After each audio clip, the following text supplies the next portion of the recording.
Hello and welcome to Pictorial Planet. My name's John Finch. Today's tip is about exposure, but it's a little bit different. A little different type of exposure that we're going to do today. I've been sent a photograph that somebody wants reproduced. They actually want the negatives. They've lost the negatives for this photograph. So I'm going to reproduce the photo in negative form for them. Now the question is, how do I expose correctly for this photograph? Well, there's a couple of things I need to know.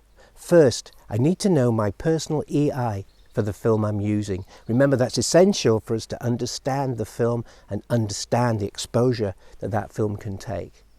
So I'm using FP4.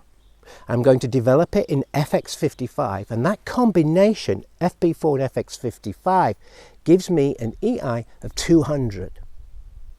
Knowing 200, I divide that by 5, and this is the tip. Divide it by 5, whatever your ISO is for your film. Dividing 200 by 5 gives me 40. So on my spot meter, I put 40 ISO. So that's that set.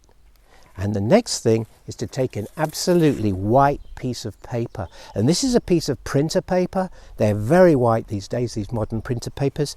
And you place it over the object you're going to reproduce, and you take a meter reading with the spot meter of that white paper. And that is the number you put on your camera. That is the exposure you should use. So let's just recap. Whatever your ISO is for your film, and use your personal ISO if you've got it, divide that ISO by 5, set that new number on your meter, and then take a meter reading of a white piece of paper laying on top of the object. Use that reading to put on your camera and reproduce the image. I hope that was interesting for you and a good tip for the future. Write that down, and I'll see you Monday for the next installment of Pictorial Planet.